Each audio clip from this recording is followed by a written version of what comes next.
Hello, and it's good to be here. Thank you for the invitation. I bring apologies from our chairman, Simon Duckworth, who, unfortunately, with various issues, including the changeover of many chief constables, has been called to meetings at APCC today. So he sends apologies, but I've got his talk. So I hope this will be of interest. I'm conscious of the difficulties of starting after lunch. I remember the David Frost story that many of you probably heard, that he was at a City of London dinner and the Toastmaster tapped him on the shoulder and he said, "Now, Mr. Frost, are you ready to speak, or should we let them enjoy themselves a little bit longer?" So I'll try to keep to time on that. As Baroness Hammer kindly made clear, I'm from the Transitional Board of the Association of Police and Crime Commissioners. We were formerly incarnated as the APA and the Association of Police Authorities.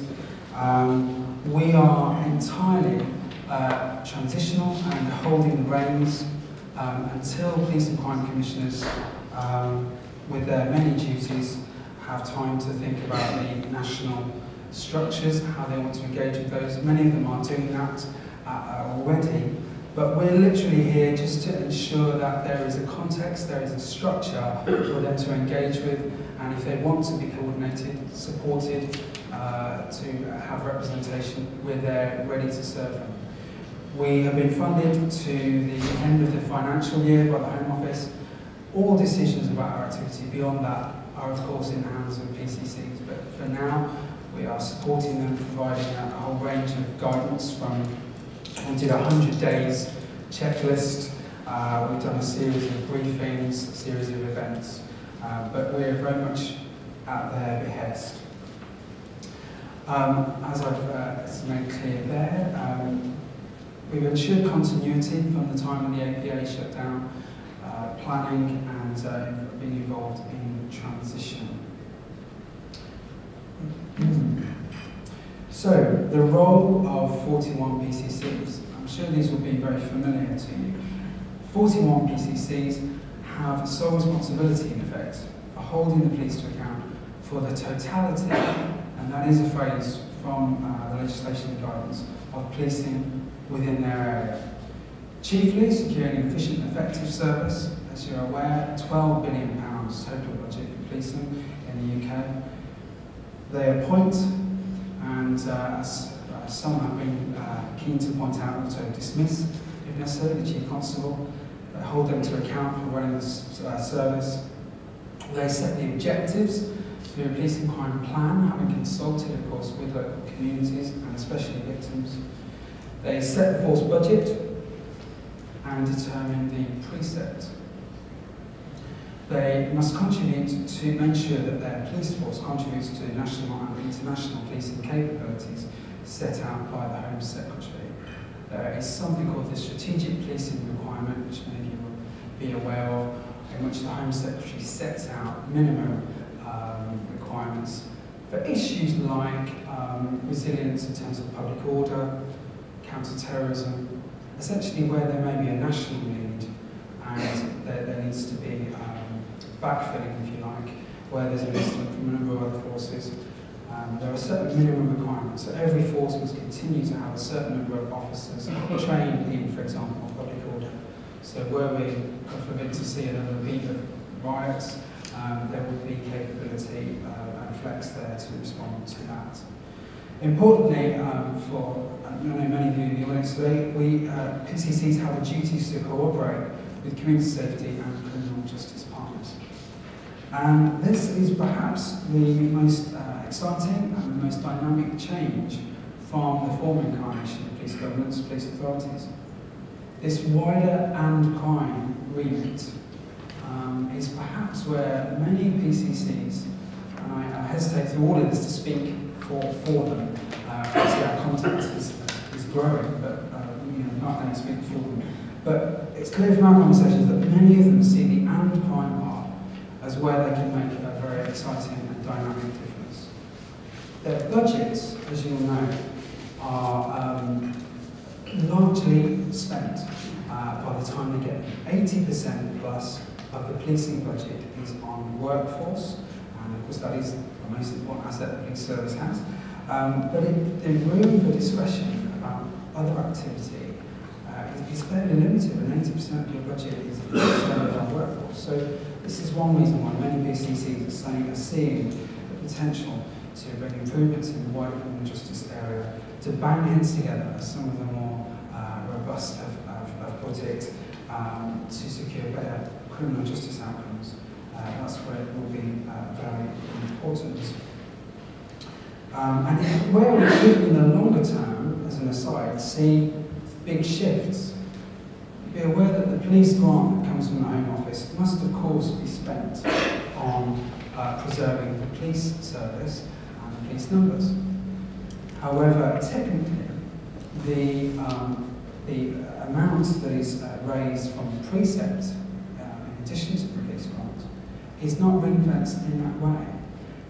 In the present climate of 20% cuts, there's obviously very little room for PCCs to have discretion. They will be spending all the money that they've got, I'm sure, prioritising the front line. That's been one clear priority. But in the longer term, there is scope for some very exciting, very dynamic changes, particularly with that precept money, where there may be an awful lot of investment into crime prevention, anything from youth diversion, and a whole load of other issues. Really could see substantial increases in funding. But there is a potential there. I've taken really for granted the government's intent in creating the PCC. I'm sure you're aware of this. It's to ensure that the public have a clear point of contact for the police, whether it's compliments, whether it's criticism. That's one thing. A clear point of accountability to ensure efficiency, to ensure effectiveness, and all these decisions here, appointing a chief constable, of course, must be made by somebody, and the government's very clear rationale is that if those decisions have to be made, far better that the public have a clear say in who makes those decisions through an election rather than appointees. This, as we all know, was a proposition which was tested on election day. Amongst others, John Curtis at Strathclyde University, a very distinguished commentator on elections, said this is one area of policing which isn't suited to elections. Policing is not the natural currency of political debate or elections, since there are very few real choices to be made. After all, who is against the police and in favour of more crime? All pro-police, all in favour of lower crime. But it is clear that there are very obvious choices. Lord Blair, the former Commissioner of Metropolitan Police, put this very clearly at an London School of Economics event I was at recently. He said the UK faces two fundamentally different visions of policing's purpose. As Commissioner, he was charged with delivering the Labour Party vision in 1997, which is that policing purpose was a safe, just and tolerant society. And of course, the present government has made clear that the service is to be ruthlessly focused on cutting crime. When asked what's the Home Secretary required of the new Commission, she said, I'm a dedicated crime fighter. So two clear visions there, which do demonstrate that there are choices to be made, and of course there is a clear debate to be had, perhaps more realistically at the next election for PCCs in 2016, after they've had 42 months in office. But just to make clear, there is a scope there for a clear choice. And once commissions are in, let's look at their context and what they can do and what they can't do. Police tactics will remain an operational matter. The PCC is responsible for holding the chief to account. The chief is still absolutely in charge of operational matters. Sentencing policy is beyond the purview of PCCs, although it's clear that many want to have a clear influence over that. And they can't do this alone, and many of them clearly recognise this. As New York Police Department Chief Bill Bratton, who achieved a remarkable 40% fall in crime over 4 years in New York State. We failed when we tried to go alone, and I think many PCCs are aware that that's the context that they operate in. There are checks and balances on PCCs. They don't have untrammeled power, and that's how my auditors were instrumental in inserting much stronger checks and balances onto the original proposals, particularly around the role of the police and crime panels. The press will be to check and balance. The police and crime plan is something they must be held to account on and they must consult on. The police and crime panel can of course veto the proposed precept of the Commissioner once. They must produce an annual report. Her Majesty's Inspector of Constabulary has a role in overseeing PCCs, although they cannot inspect PCCs as they could police authorities. The Secretary of State does have some backstop powers to intervene. The Law and Independent Police Complaints Commission, APCC, interestingly, will be the target for complaints against PCCs. And of course, most crucially, the ballot box will be the ultimate check and balance. Okay, I'm just going to talk a little about the candidates and the campaign. Obviously, controversy over that writ large and obviously a disappointing turnout.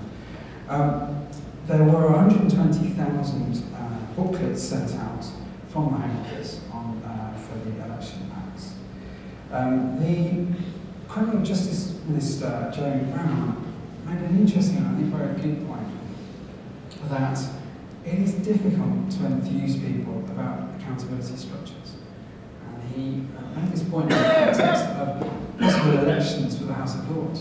You can put yourself in a scenario of somebody going around trying to encourage people to vote for members of the House of Lords.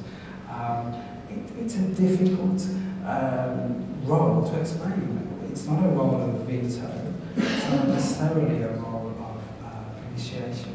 It's a very essential check and balance with room to bring some very clear and important differences, but it doesn't have quite the same impact as electing an MP, so that's some context there.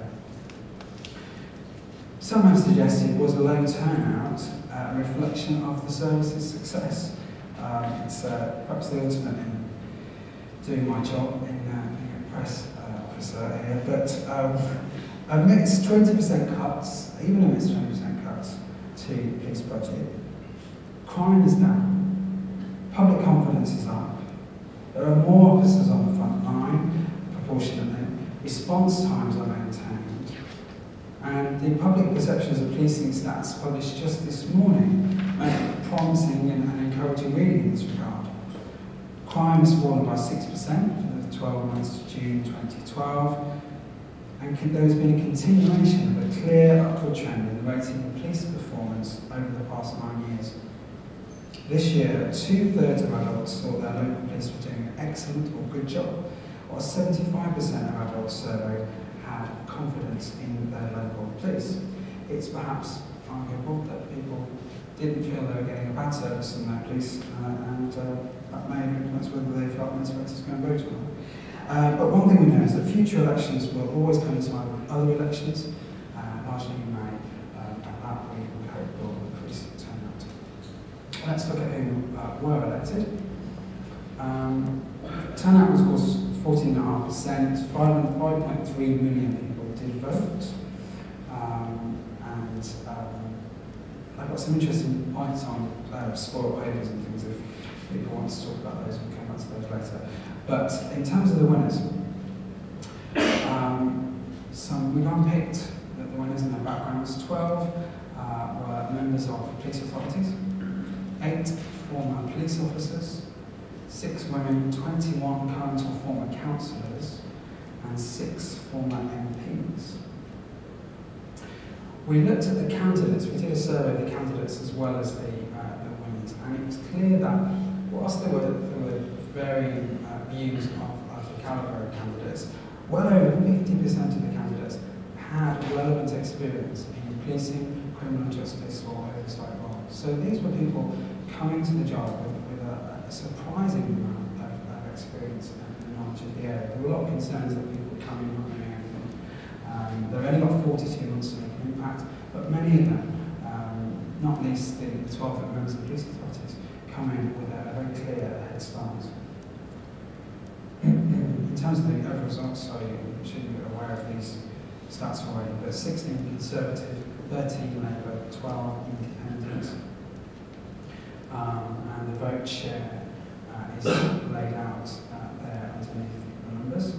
Just to note, the Independent vote at 22% must be put in the context, of course, there were 7 areas where independents did not stand, so it's important to put that note on that.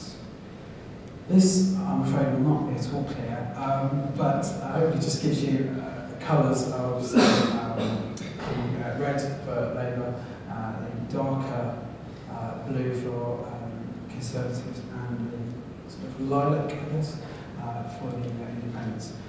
We're producing this map with APCC, and it will be available if anybody wants one of those in order to. So that gives you some idea of the spread. So what will they do? What are their priorities? We did a comprehensive survey of their websites, their candidate manifestos, some of the statements that were made during the campaign. So it's important to note that these were during the campaign. There's some sense that some priorities may be perhaps a little different now, but these were the priorities of those that won. They all said public engagement, listening to communities would be their top priority. 73% put neighbourhood policing and volunteering, a whole range of ideas here, from increasing, of course, special constables to parish constables, and many other volunteering ideas, and quite innovative ideas coming in there.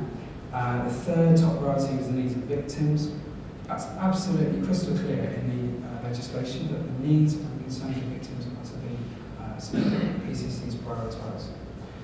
Multi-agency cooperation is a very ugly and clumsy way of saying working with a whole range of partners, and especially the voluntary community third and social enterprise sector were cited. And protecting frontline visible policing, no surprises there. I've noted here that 51% of PCC cited that as a top priority. 37% of the public had the same view. Just to backtrack, we did do some polling before the campaign, looking at what the public thought the top priorities should be. Mari asked over 1,200 people about this, and their top priorities were: 1, addressing antisocial behaviour and disorder; 2, making the police more visible; 3, tackling robbery and other property crime. It was interesting then to see that PCC's priorities didn't exactly match those, and one might argue they were perhaps a little less populist than some had expressed concern they might be. The public's second priority featured as number 5 amongst PCC's priorities. I'm just going through the top 10, and you can see number 6 to 10 there. Cutting crime, tackling ASB. PCC's 6th priority, public's first, interestingly. Efficiency, cutting bureaucracy, tackling offending and the needs of prolific offenders, and fighting cuts were their next priorities. Well, how does that look? What does that look like? A very able IT assistant who managed to come up with this. This is a word, I think it's called, where the relative how commonly words are cited is presented in a picture form. So that's a sense there of their priorities. To look at some specifics, there are a whole range, but just to, I'll give you a snapshot now of some of the candidates and what they said. Labour's Jane Kennedy, in Merseyside, has said that she would revolutionise the whole of the criminal justice system. She said, I believe there are real opportunities to examine the whole system, to call to account all agencies who have a part to play in reducing crime, and said that she would prioritise that. Mr. Anthony Stansfield in Thames Valley said within hours of his election he would put council tax up by 2%. David Lloyd in Hertfordshire and Sussex have promised to freeze. Sussex PCC is called for solo controls to cut costs. Adam Simmons made very clear in Northamptonshire that this is a challenging time. I was elected on a manifesto of ambitious change. We must recognise that there is no more money, so I cannot guarantee jobs. It's clear that there are difficult decisions to be made on money. We've got falling grants, community safety grants, for example in Nottinghamshire, going down from 972,000 in 2010 to 392,000 in 2012-13. And yet other PCCs are certainly looking at new ways to fund, to spend money. The Avon and Somerset PCC is already allocating almost £250 million for groups and charities within the area. West Midlands PCC has said that he will not spend money, Bob James from the Labour Party said that he will not spend money on the commissioning process. He sees that as a waste of time and a waste of money. But he's been quick also to engage in a partnership with West Mercia to look at shared support services. Some other headlines: Kevin Oley in Surrey has defended his zero tolerance policy. Vera Baird in Northumbria, who of course has a distinguished record in looking at the needs of those suffering domestic violence, has created a pilot in Northumbria to take the lead in a national strategy on delivering a reformed domestic violence service. Essex PCC looked at knife crime. Matthew Gove in homicide has already raised the suggestion of changing the name of the force from homicide to Humber Police. So, a range of priorities there. They will clearly be very busy. They will clearly be prioritising work with local partnerships that you're more than aware of there, a range of them. They have a range of national opportunities. This is obviously where our role particularly is energised here. A whole load of national structures await the influence of PCCs.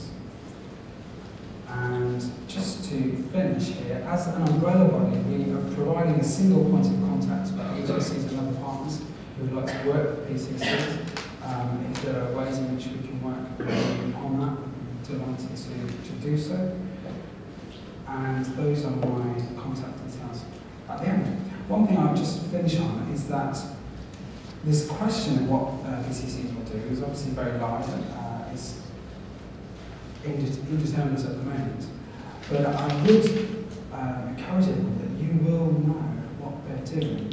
The transparency requirements on PCCs are very detailed and they're very clear. There's something called the elected local policing body specified information on 2011, sets out in great detail what PCCs must publish. This includes details of all public meetings, records of non-public meetings, and all decisions of significant public interest arising from the exercise of the role of Police and Crime Commissioner. So whilst things are perhaps not yet very clear, we will certainly be able to keep a very close eye, and you as the public will be able to keep a very close eye on what they're doing and keep in touch. Please do contact us if there are ways we can work together, and if that's useful, I'm happy to take questions. Thank you very much. So we'll find out whether Jane Kennedy's managed to change the whole criminal justice system by a week on Thursday. Right. There's a question just near the line, please. Thanks, Nathan. That was a really clear presentation on an area that's not that clear to a lot of people. One of the things, I was one of the few people in, I think about 60 people in Hampshire that I know went to a kind of hustings with all of our 6 candidates at the University of Portsmouth that we organised. I suspect Southampton might have done it, we don't talk about that. So not many people actually got the chance to hear, you know, and that was one of the issues. Yeah. One of the things that concern me, especially now you've said that all 41 of them have said that it's about, for want of a better word, public opinion. And there's worry from academics about that just becoming very populist, very punitive kind of notion. None of them, when I asked, had a very clear idea about how they were going to gauge public opinion and how representative that would be. And then there's an emphasis on these public meetings. Well, I don't think we've ever been to any of these public meetings, we probably have, but lots of people may not have been. You know, there are more dogs than people at them, and they're not really a representative representative sort of sample of the public. Yeah. You've had that Mori poll done. Yeah. What guarantees are there, or should there be some fed into this process, about the way in which public opinion is gauged? Because my impression was it's going to be held together with a rubber band and it's not going to be very representative. Thank you. They're important points. I think PCC were very clear in their manifestos to prioritise that, because of course that was the substantive charge level to police authorities, but only 7% of people knew about police authorities taken as a national role, and so people didn't know where to go. So that was the premise for emphasising that, I'm sure. They also were very clear, talking to management, that they weren't coming in with a strike manifesto, because they would see election days, day one, at the start of the process of engagement with the public, and they clearly see that as a priority. We were surprised actually that many manifestos were less than fully detailed, but the argument for that was that, well, we're here to listen, this is a new role. Of course, they've got the structures that they will have inherited from the Police Authority Secretariat, and there's variable practice there, so very good. Many of them have put an emphasis on social media. We've produced a guide that's on our website called Digital Revolutions, but we basically made the point that this is an opportunity to reset the default setting on engagement with the public. We've got some of the foremost experts in the field, many local authorities, public eye, to do a guidance document for us, which is very basic, very accessible, but sets out the evidence. So we're certainly encouraging you to use a whole range of social media, and they're keen to do that. That guidance is available free on our website, by the way. It's interesting. Thank you. Is there anything else? Right, well, this is all to be tested over the next 4 years. Thank you very much indeed.